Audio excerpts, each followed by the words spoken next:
It began with a simple envelope, creased, smudged, and carried across half a world by a man who shouldn't have touched it at all. December 1944. The snow outside Camp Dermott fell in silent sheets, covering the barbed wire like a thin apology for what the world had become. Inside the compound, hundreds of German POWs stirred before dawn, forming lines for roll call. Their faces were tired, worn from a war they no longer believed had an end. Some clutched wooden carvings they had whittled through the night. Others simply stood with hollow eyes. And then there was him, Private Daniel Reeves, 23, American, the son of a mailman, a quiet guard with an even quieter conscience. Every morning, Reeves walked past the prisoners with a clipboard in hand, pretending not to notice the silent gestures they exchanged. A hand brushing a coat seam, a quick tap on a sleeve, a nod toward a baroque door. The other guards saw nothing. Reeves saw everything. The war had turned these men into enemies. But letters turned them back into humans. He heard their whispers in broken English. My mother hasn't heard from me in 2 years. My wife thinks I'm dead. My daughter was 3 when I left. Reeves was not supposed to care. But some men are built with rules inside them.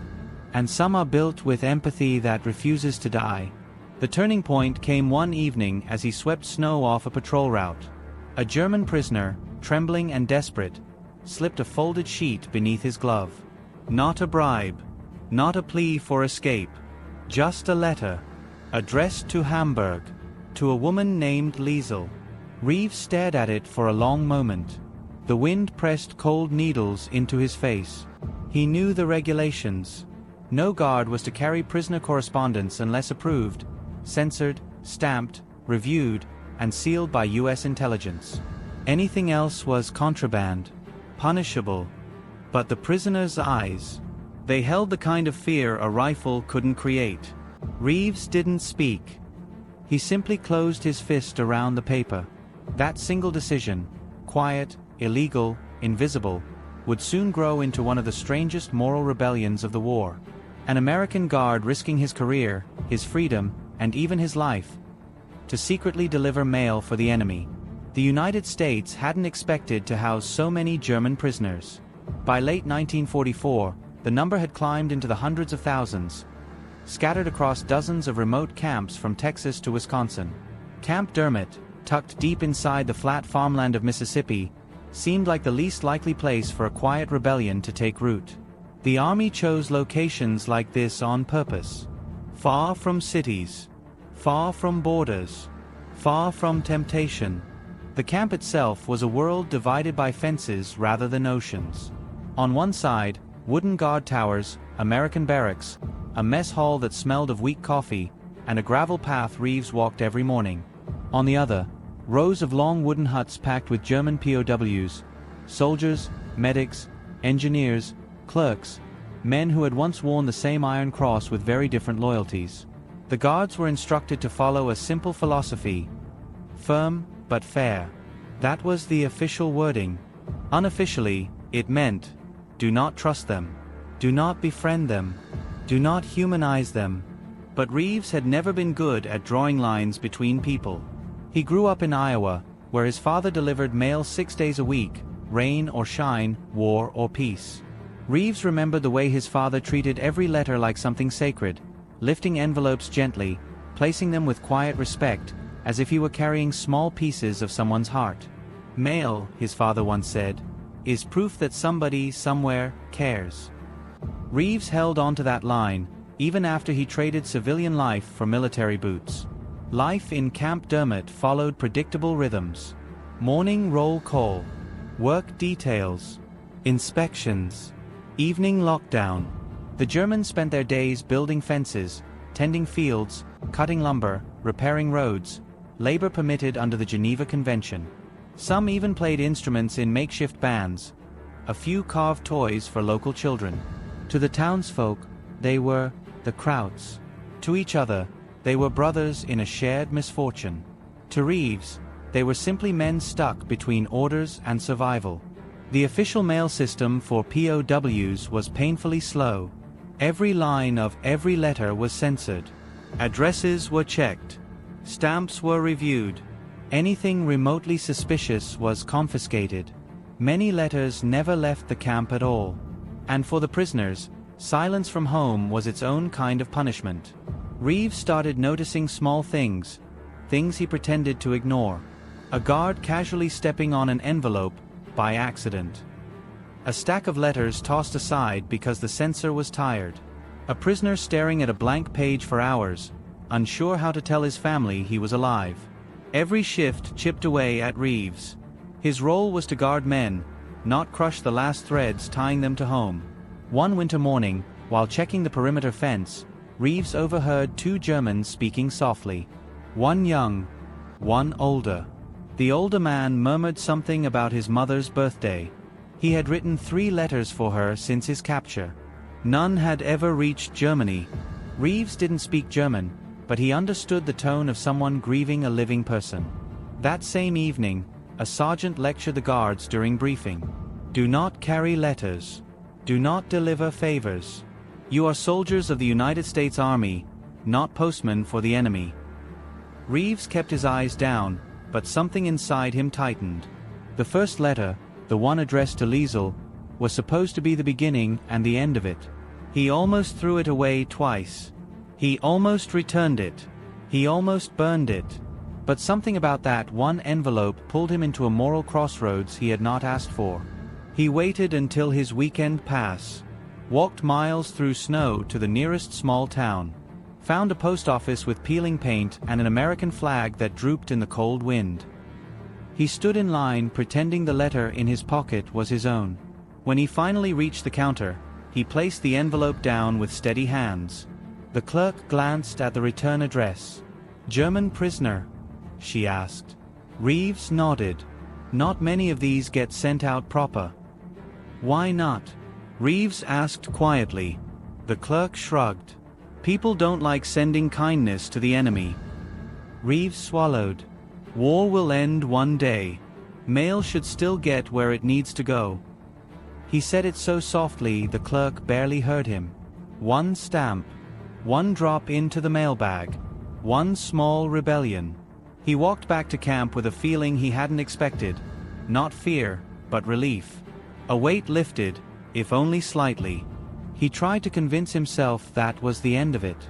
But 2 days later, something happened that changed everything.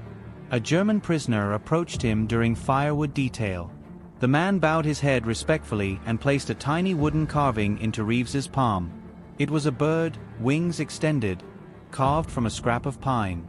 For your kindness, the prisoner whispered. Reeves froze. No one else knew. No one else should have known. He realized then that news had traveled quickly. Too quickly. And the letters had only just begun. The next morning, before the frost had melted off the fence posts, the scale of what Reeves had unknowingly started revealed itself. As he made his usual patrol, he noticed something strange. The prisoners avoided eye contact, but not out of fear. Something else stirred in their glances. Quiet hope mixed with the caution of men clutching a secret. By midday, the first sign appeared. A man from Barrack 7, older, with silvering hair, stepped forward when Reeves passed.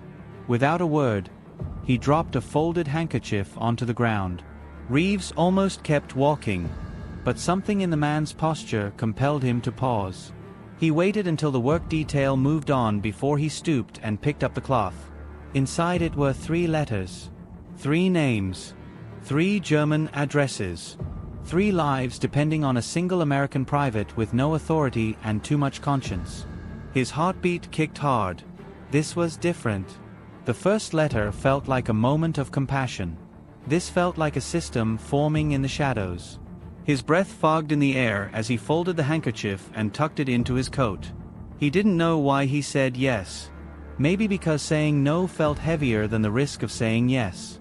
That evening, he sat alone in the guard shack, the unopened letters spread across the table. The kerosene lamp flickered, casting long shadows on the paper. The words were written in cramped, urgent German handwriting, the kind born from fear that time was running out. And then came the thought he'd been avoiding. If these were caught on him, everything would unravel. disciplinary action, court-martial, prison time, and the Germans who trusted him? They'd pay too, in ways far worse. Yet Reeves didn't destroy the letters. He didn't return them. He didn't hide them. Instead, he slid them into the inner lining of his field jacket, where he knew no routine search would touch. And with that, he crossed the point of no return. The days that followed grew heavier with each secret delivery. By the end of the first week, he had smuggled out nearly a dozen letters. By the end of the second month, it was more than 70. Each letter was unique, some scratched in trembling handwriting, some neatly folded, some stained by what might have been tears or rain. The Germans had created a network of quiet cooperation.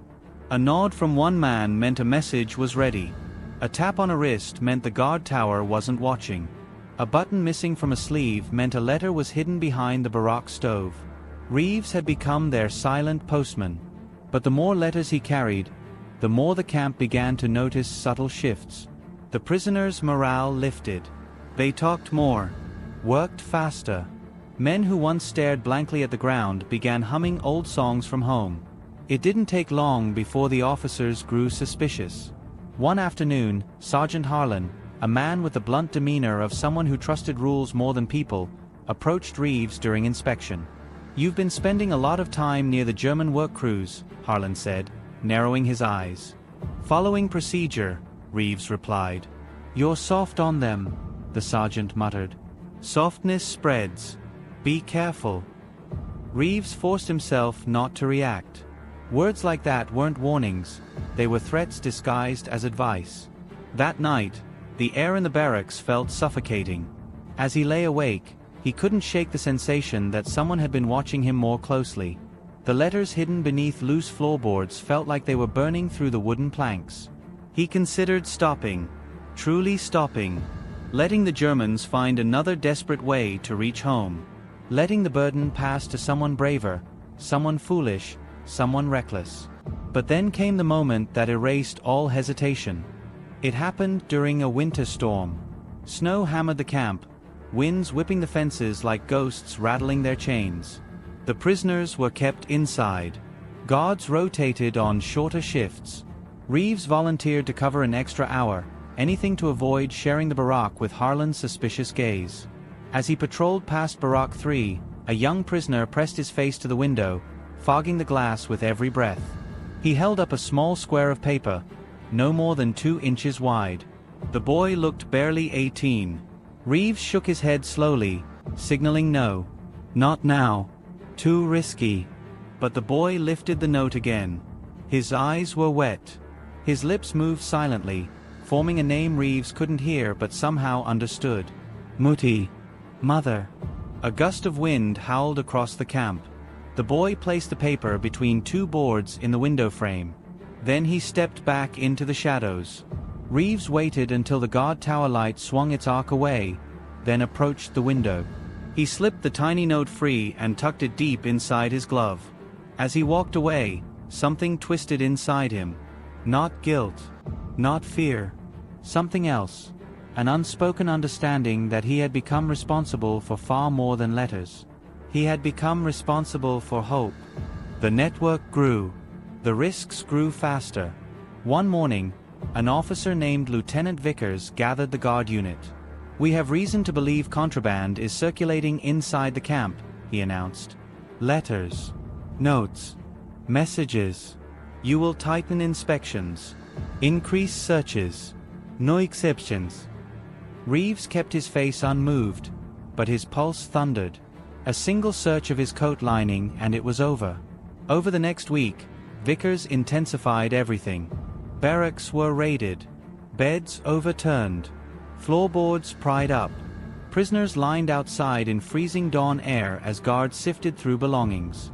The Germans watched Reeves with quiet fear. Not because they doubted him, but because they feared he would be discovered helping them. And the pressure only grew. One night, as Reeves slipped away to deliver letters under the cover of darkness, Harlan cornered him behind the supply shed. "You've been acting strange," Harlan said. "Just tired," Reeves answered. "We all are. But you look guilty." The words cut like a blade. Harlan stepped closer. "If you're hiding something, Reeves, now's the time to come clean. Before it gets you thrown into a cell smaller than theirs." Reeves forced a swallow. "There's nothing." Harlan stared at him for a long moment, then walked away. But the message was clear. He was running out of time. The final turning point came when Reeves received a letter of his own. Not from Germany. From Iowa. His father was ill. The words hit him so hard he had to sit down. The man who taught him the sacredness of letters could barely write now. The handwriting was shaky, weak. Reeves read it 5 times. And then a thought struck him. Sharp, painful, clarifying. If a letter from home could shake him to the core, what did it mean for men who hadn't heard from their families in years? He knew then he wasn't just breaking rules. He was preserving humanity in a place built to strip it away. But his decision came at a cost. With Vickers tightening surveillance and Harlan circling like a hawk, every step Reeves took became a gamble. One wrong move. One unexpected inspection. One envelope slipping from his coat. And he would lose everything. But still, he reached for the next letter.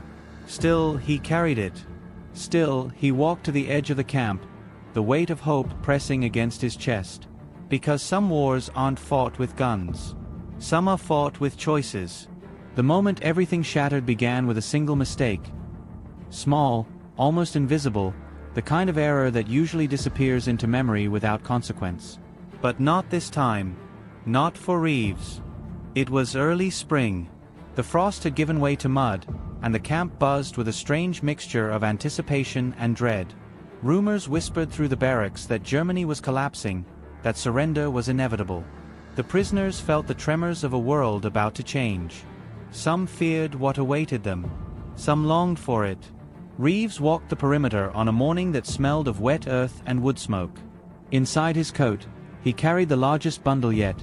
7 letters, each one folded with the care of men who still believed in tomorrow. He should have waited. Should have taken fewer. Should have followed the unease gnawing at him. But hope is greedy. And Reeves had allowed it to grow bold. Near Barack 5, a prisoner approached. Carl Brenner, a former schoolteacher with a soft voice and eyes that had aged decades in the span of months. Brenner usually acted calmly, but today, he stepped forward too quickly, too urgently. "Bitte, bitte." He held out a small envelope. Reeves glanced around. 2 guards were posted near the workshop. The tower light swept its path with unusual precision. Something felt wrong. Still, he extended his hand just enough for Brenner to slide the envelope against his palm. It should have ended there. A simple exchange. Another invisible act in a hidden chain of mercy. But Brenner's voice shook as he whispered, "Danke. For my wife, she." A sound cut him off. Boots. Fast. Heavy. Coming straight toward them. Sergeant Harlan. Reeves felt his stomach drop. Harlan's eyes were locked on him with a sharpness that told him this wasn't chance. This was a hunt. A trap sprung after weeks of suspicion. "What's that in your hand, Private?" Harlan asked, stopping just a few feet away. Reeves forced himself to look calm. "Just a roll call sheet." Harlan's jaw twitched. "Let me see it."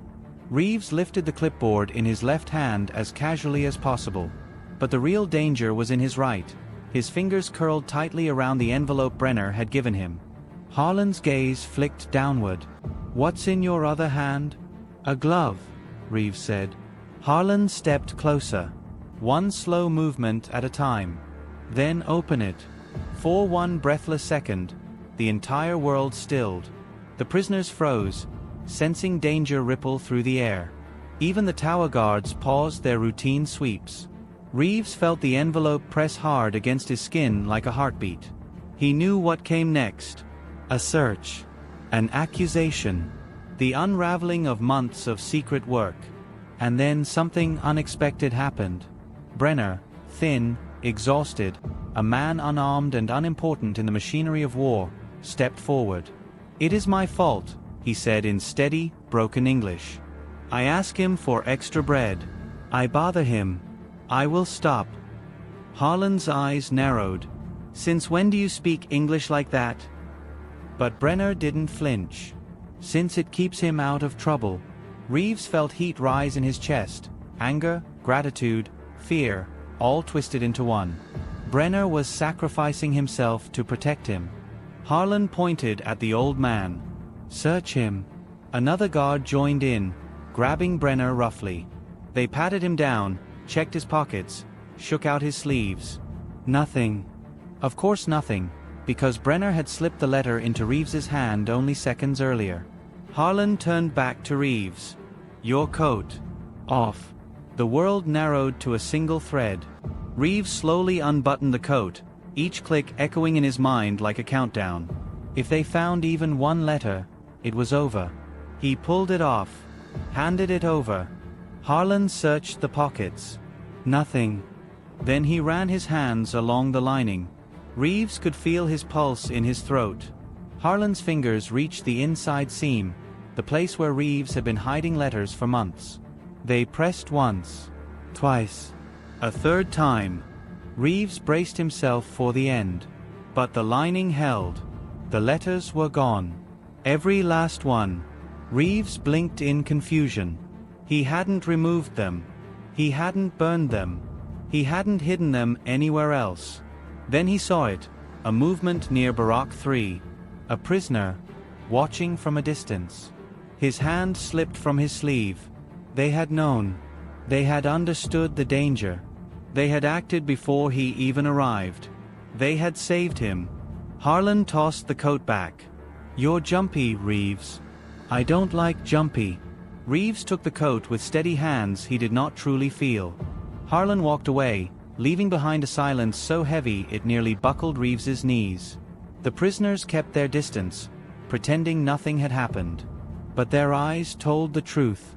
He was not alone in his rebellion anymore. That night, Reeves returned to the barracks with a storm churning in his chest. The near discovery had shaken him deeper than any battlefield could have.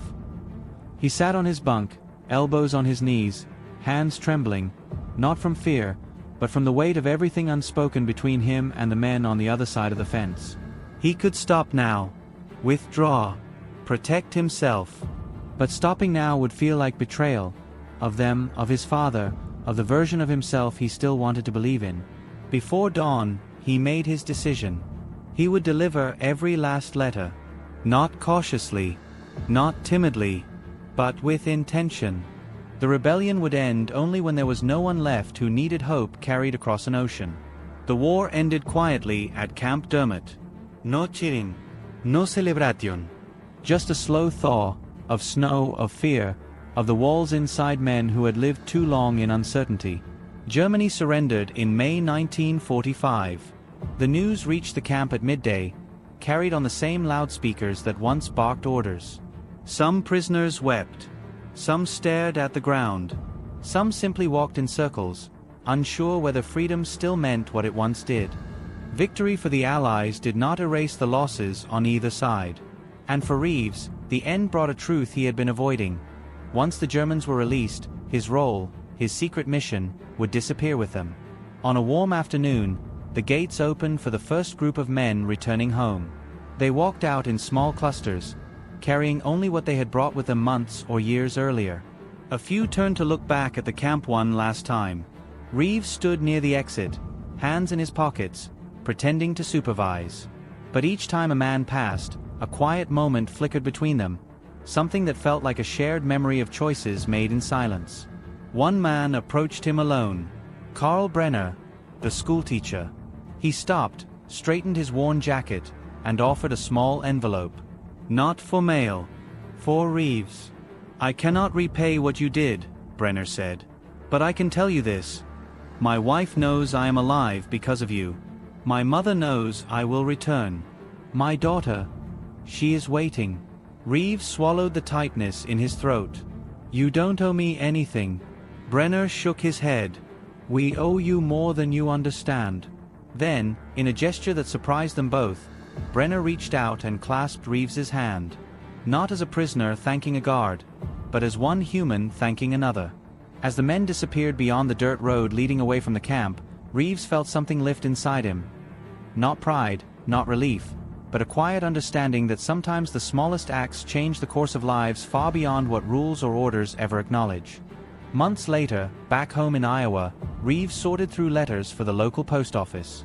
His father had recovered enough to work part-time, leaving Reeves to handle most of the routes. One evening, as he closed the office, a stack of foreign envelopes caught his eye. German stamps. Neat handwriting. His name on the front. Inside each letter was a message. Gratitude, photographs of reunited families, stories of healing, stories of survival. Many ended the same way. You carried our words when the world tried to silence them. Reeves kept every letter. Years later, old and gray, he would sometimes open the box where he'd stored them. He never told his story publicly. Never asked for recognition. Some wars, he believed, weren't meant for parades. They were meant to be remembered quietly, in the hearts of those who understood what it meant to be human even when the world demanded otherwise. And in the quiet that followed his long life, one truth remained. Hope can cross any border when someone is brave enough to carry it.